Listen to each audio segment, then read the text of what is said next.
വിലക്കയറ്റത്തിൽ പ്രതിസന്ധി നേരിടുമ്പോൾ വയറും മനസ്സും നിറയ്ക്കാൻ മലയാളി കണ്ടെത്തിയ ഒരു മാജിക്കൽ കോംബോയുണ്ട്. പൊറോട്ടയും സാമ്പാറും. പൊറോട്ട ബീഫ് കോംബോയെപ്പറ്റി കവിതകൾ എഴുതുന്നവരും പൊറോട്ട ചിക്കൻ കോംബോയ്ക്ക് വേണ്ടി ഇൻസ്റ്റഗ്രാമിൽ റീൽസ് ചെയ്യുന്നവരും അറിയാത്ത സാമ്പത്തിക ശാസ്ത്രം ഈ പൊറോട്ട സാമ്പാർ പ്രണയത്തിലുണ്ട്. മലയാളിയുടെ ഹൃദയമിടിപ്പായ പൊറോട്ടയ്ക്ക് കൂട്ടായി പലരും പലതിനെയും പ്രതിഷ്ഠിക്കാറുണ്ട്. പോക്കറ്റ് കാലിയാക്കുന്ന പൊറോട്ടയും ബീഫും, മര്യാദക്കാരുടെ കോംബോയായ പൊറോട്ടയും കടലക്കറിയും, പിന്നെ താൽക്കാലിക ആശ്വാസമായ പൊറോട്ടയും ബാജിയും.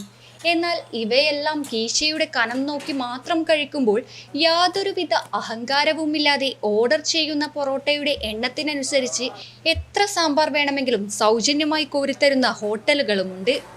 ഒരൊറ്റ പൊറോട്ട വാങ്ങി അതിലേക്ക് വലിയ തവിയിൽ നിന്നും സാമ്പാർ ഒഴിച്ചു വാങ്ങിയാൽ തീരുന്ന പ്രശ്നമേ ഉള്ളൂ ഒരു ശരാശരി മലയാളിയുടെ ഉച്ചവിശപ്പ്.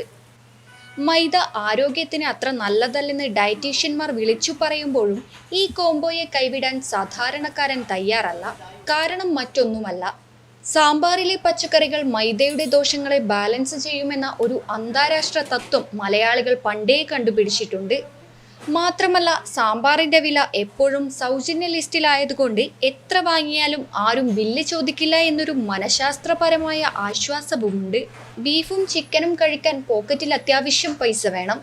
പക്ഷേ 10-15 രൂപയുണ്ടെങ്കിൽ ഒരു പൊറോട്ട വയറു നിറയെ സാമ്പാറും കൂട്ടി കഴിക്കാം. ഇതിലും വലിയൊരു ആഡംബരം ഈ വിലക്കയറ്റക്കാലത്ത് വേറെ എന്തുണ്ടെന്നാണ് പലരുടെയും ചോദ്യം. പൊറോട്ടയും സാമ്പാറും ഇന്ന് വളരെ രുചികരമായ ഒരു ഭക്ഷണ കോമ്പിനേഷനാണ്.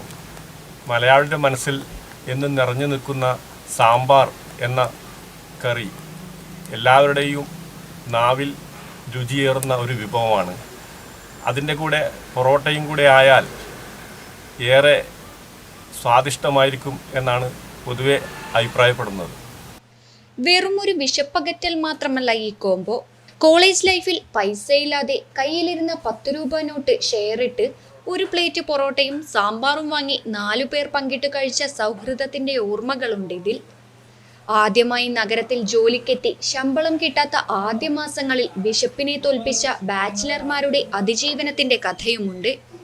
ചുരുക്കത്തിൽ, ഹോട്ടലിലെ AC റൂമിലിരുന്ന് മെനു കാർഡിലെ വില നോക്കി നെഞ്ചു പിടക്കുന്നവന് മുന്നിൽ റോഡരികിലെ തട്ടുകടയിൽ നിന്ന് ചുട്ടുപഴുത്ത പൊറോട്ടയിലേക്ക് ചൂടുള്ള സാമ്പാർ ഒഴിച്ച് കഴിക്കുന്ന സാധാരണക്കാരൻ തന്നെയാണ് ഈ കാലഘട്ടത്തിലെ യഥാർത്ഥ രാജാവ്.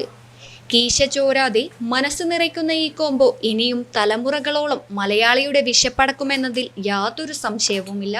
News desk, network news.